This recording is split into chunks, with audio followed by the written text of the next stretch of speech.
DM astrology में आप सभी का स्वागत करता हूं। आज का यह वीडियो हम बनाने जा रहे हैं शनि के अस्त के ऊपर। जब शनि महाराज कंबस्ट होते हैं तब क्या फल मिलता है।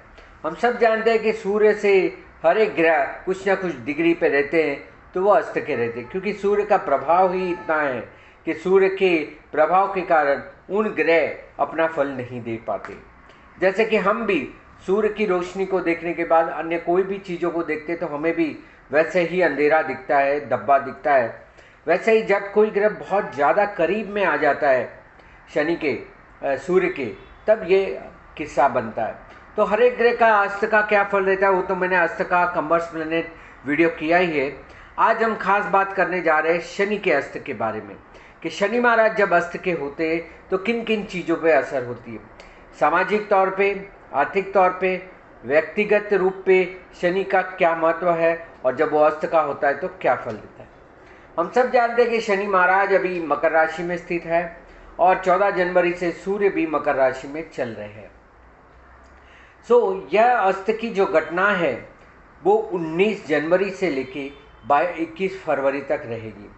19 जनवरी से लेके 21 फरवरी के बीच में यह अस्त का माहौल बना हुआ है और इसमें आपको ज़्यादा फल इसका मिलेगा जब वो एक ही अंश पे चलेगा, 21 अंश में। जब 21 अंश पे सूर्य और शनि दोनों 5 फरवरी को इकट्ठा होंगे तब क्या फल मिलेगा। जो कोई व्यक्ति या जो नीचे दिए हुए कार्य करने जाने वाले उनके लिए ये खास है। खास करके शनि का राजकीय महत्व बहुत है और हर जगह पॉलिटिकल इफेक्ट क्या होगी वो भी हमें देखना है। तो 5 फरवरी याद रहे, 5 फरवरी के दिन सूर्य और शनि एक ही डिग्री पे 21 डिग्री पे चलेंगे और सूर्य शनि दोनों ही उस वक्त पे श्रवण नक्षत्र में होंगे। 10 डिग्री से लेके 23-20 डिग्री तक श्रवण नक्षत्र चलता है और इसके बाद ये जो 21 डिग्री का बन रहा है वो श्रवण नक्षत्र में हो रहा है, जो चंद्र का नक्षत्र है, और चंद्र भी साथ में जुड़ेगा। और इसके बाद गनिष्ठा नक्षत्र में ये दोनों रहेंगे और गनिष्ठा नक्षत्र में ही 21 फरवरी के समय पे यह दोनों मुक्त हो जाएंगे। तो यह हमें जानकारी मिली कि यह श्रवण नक्षत्र में बनने वाली घटना है। सूर्य शनि दोनों ही चंद्र के नक्षत्र में रहेंगे और चंद्र के बल पे ये पूरा निर्भर रहेगा। इसके बाद गनिष्ठा नक्षत्र जो मंगल का है, इसमें यह अस्त की घटना चलेगी और 21 फरवरी पे ये खत्म होगी। अब जब शनि जिन जिन चीज़ों से जुड़ता है उन सारी चीज़ों से उस समय पे आपको फल कैसा मिलता है वो देखते हैं। अब बात करते हैं शनि के अस्त के समय पे क्या फल प्राप्त होगा, क्या फल नहीं प्राप्त होगा। अब यह शनि जो है हम सब जानते हैं कि सर्विस क्लास है, नौकर वर्ग के लिए बहुत महत्व का होता है। तो इन समय पे ले ऑफ का बहुत बड़ा प्रॉब्लम होगा क्योंकि सारा बल सूर्य के ऊपर आ जाएगा। सूर्य तो राजा है, सूर्य तो बॉस है, तो ये ले ऑफ का मामला हो सकता है। बहुत सारे लोग जिनके ऊपर अभी नौकरी की परेशानी चल रही है, शायद इनको ले ऑफ हो सकता है, शायद इनको रिट्रेंचमेंट या ले ऑफ का इफेक्ट हो सकता है, मतलब कि उनकी जॉब छूट सकते हैं। लेबर वर्ग जो है, जो मजदूर वर्ग है, उनको पीड़ा होगी क्योंकि वो शनि से आधारित रहते हैं। फार्मर जो है, जो खेडूत है, खेत मजदूर है, उनको तकलीफ होगी। इस समय पे लेस प्रोडक्टिविटी होगी क्योंकि शनि ज़्यादातर प्रोडक्टिविटी, मैन्युफैक्चरिंग एक्टिविटी को भी गवर्न करता है। तो इस समय पे शायद कम आमदनी हो, कम मुनाफा हो या कम उत्पादन हो, लेस प्रोडक्टिविटी। इस समय पे न्याय प्रणाली में बहुत सारे उथल पुथल हो सकते हैं, जुडिशरी में काफ़ी कुछ बदलाव आ सकते हैं, तो ये भी एक है। वर्कर, किसी भी क्षेत्र के जो वर्कर है, जो मजदूर है, उनको ज़रूर तकलीफ होगी या माइग्रेशन होगा उनका एक जगह से दूसरी जगह पे। More power to the owner, ये बहुत ज़्यादातर पावर मालिकों के पास आ जाएगा, बॉस के पास आ जाएगा। तो वो इस तरह की कोई पॉलिसी ले आए, कोई चीज़ें ऐसी करे जिससे मजदूर वर्ग को कोई ना कोई तकलीफ आए। उस समय पे लेजिस्लेशन को बहुत पावर रहता है, जो पार्लियामेंट हम कहते हैं। पार्लियामेंट बहुत सारे अच्छे लॉ पास कर सकते हैं जिसमें विरोध कम होगा क्योंकि न्याय है, न्याय देने का काम शनि करता है। जब वो कार्य सूर्य के पास चला जाता है तो सूर्य उसको तुरंत करता है।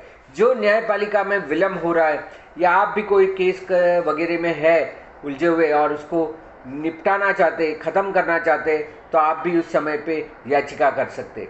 सो इस तरह की जो गवर्नमेंट का है, जो more power to the owner हम कहते हैं, लेजिस्लेशन एम्पावर होता है और न्याय प्रणाली में काफ़ी अच्छे बदलाव होते हैं। गवर्नमेंट कंट्रोल्स द गवर्नेंस, हम कहते हैं कि सरकार होगी वो बहुत सारी चीज़ों में बहुत ज़्यादा अच्छा कंट्रोल ले आएगी। जिन जिन मुद्दों पे अभी विवाद चल रहा है, ये सारे विवाद उस समय पे ख़त्म होंगे और काफ़ी कुछ सरकार के हाथ में कंट्रोल में आ जाएगा। पार्लियामेंट में बहुत सारे अच्छे न्याय होंगे, कायदे पास होंगे और उसकी जो कार्यशैली है उसमें भी काफ़ी अच्छा फ़र्क पड़ेगा। जीडीपी में ज़रूर फ़र्क आता है। इस समय पे जीडीपी में काफ़ी अच्छा बेनिफिट मिलता है और आप हर बार देखेंगे जनवरी फरवरी के समय पे जीडीपी में इफेक्ट आती है। अब देखिए हमारे भारत देश में तो उसी समय में हमारा बजट भी आने वाला है। सो बजट में भी ये सारी चीज़ें दिखेगी, जिससे कि आगे आने वाले सालों में एक अच्छा उत्पादन शुल्क मिले, एक अच्छा उत्पादन रहे और उसका मानक जो है, जो इंडेक्स है, वो अच्छा इंडेक्स बना रहे, तो जीडीपी भी काफ़ी अच्छी बढ़ेगी। ऐसी पॉलिसीज बनाई जाएगी जिससे जीडीपी अच्छी होगी। पॉलिटिकल एनवायरनमेंट, ये जो राजकारण है, राजकीय चीज़ें हैं, वो थोड़ी इस समय पे इफ़ेक्ट करेगी। बहुत सारे गड़े मुद्दे बाहर निकलेंगे, एक दूसरे के ऊपर बहुत सारे मानहानि या तो इस तरह की घटनाएं बनेगी। सो जो राजकारण है उसका जो वातावरण है वो थोड़ा करप्ट हो सकता है, थोड़ा ख़राब हो सकता है और उसी समय पे चुनाव का भी माहौल है, तो ये भी एक समझने वाली बात है। यह समय में कोई भी व्यक्ति अगर जॉब परिवर्तन चाहता है या वह अपने नौकरी में बदलाव चाहता है तो ना ले, क्योंकि शनि अस्त का है और सूर्य है। तो आप एक जगह से दूसरी जगह जाने में शायद कोई दिक्कत आ सकती है, या तो आपको तकलीफ आएगी, नई जगह पे जल्दी से सेट नहीं हो पाएंगे या बॉस से अच्छा रिलेशन नहीं रहेगा। वैसे जिस जगह पे भी आप काम कर रहे हैं तो थोड़ा बहुत मालिकों का, बॉस का, सुपीरियर या तो इंचार्ज का प्रेशर बना रहेगा, तो वो आपको थोड़ा बर्दाश्त करना पड़ेगा। जो लोग मददगार है, हेल्पफुल पर्सन है, जो हमारे रोज़मर्रा में हमें जो मदद करते हैं, जैसे हमारे हाउस मेकर्स है या तो जो दुकान वाले सर्विस प्रोवाइडर है, ये सारे सर्विस प्रोवाइडर उस समय पे अच्छी सेवा नहीं दे पाएंगे, तो यह भी एक तकलीफ वाली बात हो सकती है। लिटिगेशन कैन बी सेटल, यह समय में आप कोई भी आपका जो पुराना लिटिगेशन है जो सालों से चल रहा है और आपको उसको ख़त्म करना है, तो ज़रूर उसकी याचिका करें, या तो लिटिगेशन को पूरा करने के लिए, कोर्ट कचहरी वगैरह को पूरा करने के लिए आप बिल्कुल कर सकते हैं। अगर आपका कोई इनहेरिटेंस प्रॉब्लम है, कोई वारसागत कोर्ट कचहरी विवाद चल रहा है, तो उसको भी सुलझाने का बहुत अच्छा समय है। आप उसको शांतिपूर्वक वार्ता से निपटा सकते हैं। अगर कोर्ट में भी मैटर चल रही तो बाहर समाधान कर सकते हैं, तो यह एक बहुत अच्छा है, आपको इनहेरिटेंस के लिए बहुत अच्छा है। इस समय पे कोई भी नया कार्य नहीं आरंभ करना चाहिए, not to initiate any new business, क्योंकि कोई भी कर्म नया करते हैं तो उसका फल शनि देना होता है, जो अभी अस्त का होने की वजह से आपको फल दिखेगा जरूर, पर उसका वाकई में फल या उसका आपको बेनिफिट नहीं मिलेगा। जो तेल क्षेत्र है, ऑयल है, पेट्रोलियम है, उसके प्राइस में भी बहुत सारा फर्क पड़ेगा, उसके प्राइस भी बढ़ने के पूरे आसार हैं। सो ऑयल और पेट्रोलियम, क्योंकि जब अस्त का होता है तो वो कमज़ोर होता है, कमज़ोर होने पे उसका प्रोडक्शन कम होता है। जो भी तेल की पदार्थ है, ऑयल, पेट्रोलियम है, नेचुरल गैस है, ये सारी चीज़ें कम पैदाइशी होगी तो बिल्कुल ही महंगी होने के आसार होंगे। सो उस समय पे या तो जहाँ से ऑयल निकलता है, ऑयल फील्ड है, उन क्षेत्रों में भी तकलीफ होगी। इस समय पे कॉन्स्पिरेसी जो होती है वो खुल के बाहर आ जाती है, जो जो षड्यंत्र होते हैं वो सारे षड्यंत्र भी इस समय पे बाहर आ जाते हैं और उससे आपको छुटकारा मिलता है। लोगों को पता चल जाता है कि कौन उनके पीछे क्या कार्य कर रहा है, तो कॉन्स्पिरेसी के लिए भी ये एक अच्छा फल होता है। सो इस हिसाब से ये जो घटनाएं बनने जा रही है, शनि का जो अष्टक है इस 21 फरवरी तक, तब तक आपको बिल्कुल संभालना है। देखिए रोग उपचार भी शनि करता है, हमें सबको बताया कि जेल, बंधन, रोग उपचार, इन सब का कारक भी शनि है, तो ये सारी चीज़ें इसमें भी काफ़ी बदलाव होगा। मेडिकल या तो हॉस्पिटल वगैरह है, इसमें जो उपचार साधन है वो भी थोड़े बदलने या तो उसमें भी बदलाव के जरूर आसार मिलेंगे। सो इस तरह से उपचार पद्धति जो है उसमें बदलाव आएगा। कोर्ट जेल मैनुअल या तो जेल रिफॉर्म, ये सब में भी काफ़ी बदलाव आएगा।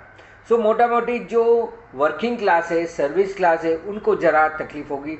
जो मालिक है, बॉस है, उनके पास बहुत सारा पावर आ जाएगा। तो इस तरह से ये घटना घटने वाली है। अब आप देखिए कि शनि के अनुकूल जो लग्न है जैसे या राशि है, जैसे हम मकर राशि का है, कुंभ राशि का है, वृषभ और तुला में ये योग कारक होता है। इन लोगों के लिए ये इतना अच्छा फलदायक नहीं है। तुला लग्न के लिए ये चौथे पांचवें का मालिक, वृषभ राशि के लिए या वृषभ लग्न के लिए ये भाग्य का 9वें और 10वें का मालिक, मकर कुंभ के लिए, मकर के लिए खुद स्वयं और धनेश, और कुंभ वालों के लिए ये वैश भी होता है और लग्नेश भी होता है। तो ऐसे जहाँ जहाँ शनि के फेवरेबल है, जैसे मिथुन लग्न है, मिथुन वाले हैं उनके लिए भी, क्योंकि बुध शुक्र शनि राहु ये 4 परम मित्र है, तो आपस में एक दूसरे को मदद नहीं मिलेगी। तो इस तरह से मकर राशि वाले, कुंभ राशि वाले, वृषभ राशि वाले या तुला राशि वालों को जितना लाभ चाहिए उतना लाभ नहीं मिलेगा। मेष वालों के लिए ठीक है, ये 10वें भाव में घटनाएं हो रही है, उनके लिए फिर भी अच्छा है, थोड़े आसानी से कार्य हो जाएंगे। वृषभ वालों के लिए ये 9वें भाव में हो रहा है, तो उनके लिए ये भाग्य के संबंधित अच्छा फल नहीं देगा। मिथुन वाले के लिए ये जो घटना जा रही है वो 9वें भाव में, वृषभ के लिए 10वें भाव में है और 9वें भाव में है। सो इस तरह से मिथुन वालों के लिए ये 8वें भाव में जो चल रहा है वो भी उनके लिए अच्छा फल नहीं देगा, थोड़ा भय बढ़ाएगा। कर्क वाले के लिए अगर शादी ब्याह के लिए बात चल रही तो वो कहीं अटक जाएगी, या तो बड़े बुजुर्ग उसमें सहमत नहीं होंगे। सिंह लग्न वाले हैं तो उनके लिए ये 6ठे भाव से जा रहा है। जो नौकर वर्ग है उनको परेशानी होगी, या आपको जो जो सहायता चाहिए, आप खुद नौकरी कर रहे तो आपको तकलीफ होगी। कन्या वालों के लिए ये 5वें भाव में, संतान से अपेक्षित फल नहीं मिलेगा इस समय पे। तुला वालों के लिए पहले ही बात की 4थे भाव से जा रहा है, घर में थोड़ी अशांति रहेगी, सुख नहीं भोगने को मिलेगा, विद्या अभ्यास में तकलीफ हो सकती है। वृश्चिक लग्न वालों के लिए ये 3रे भाव से जा रहा है, नया साहस नहीं करना चाहिए, मुसाफरी वगैरह रोक के रखिए 1 महीने के लिए। मकर वालों के लिए, धनु वालों के लिए धन स्थान से जाएगा, तो धन से संबंधित या तो परिवार से संबंधित कोई निर्णय लेना चाहते तो रुके रहिए। मकर वालों के लिए स्वयं खुद के लिए अगर कोई बदलाव या चाहते तो वो रोक के रखिए, या अपने से ज़्यादा अच्छा फल नहीं मिलेगा। कुंभ वालों के लिए देखेंगे तो ये व्यय स्थान से जा रहा है, तो कोई बीमारी या उपचार वगैरह करना है तो उसमें संभाल के कीजिए। और मीन वालों को के लिए जो लाभ का या मित्र से या सामाजिक वर्तुल से जो फायदा होना चाहिए वो नहीं मिलेगा। तो इस तरह से हमने देखा कि इसकी कहाँ कहाँ कैसे कैसे असर होगी। तो ऐसे ही अधिक जानकारी के लिए मेरी चैनल से जुड़े रहिए DM एस्ट्रोलॉजी से। यहाँ पे दिए हुए नंबर पे, व्हाट्सअप नंबर पे आप मुझे संपर्क कर सकते हैं, मार्गदर्शन पा सकते हैं। मेरी वेबसाइट www.dmastrology.com में भी आप अधिक जानकारी मिल सकती है। फेसबुक में धर्मेश मेहता या DM एस्ट्रोलॉजी, इंस्टाग्राम, फेसबुक से भी आप मुझे जोड़ सकते हैं। तो आशा रखता हूँ कि यह वीडियो आपको ज़रूर पसंद आया होगा। लाइक, शेयर और सब्सक्राइब कीजिए मेरी channel DM astrology. Thank you very much. नमस्ते।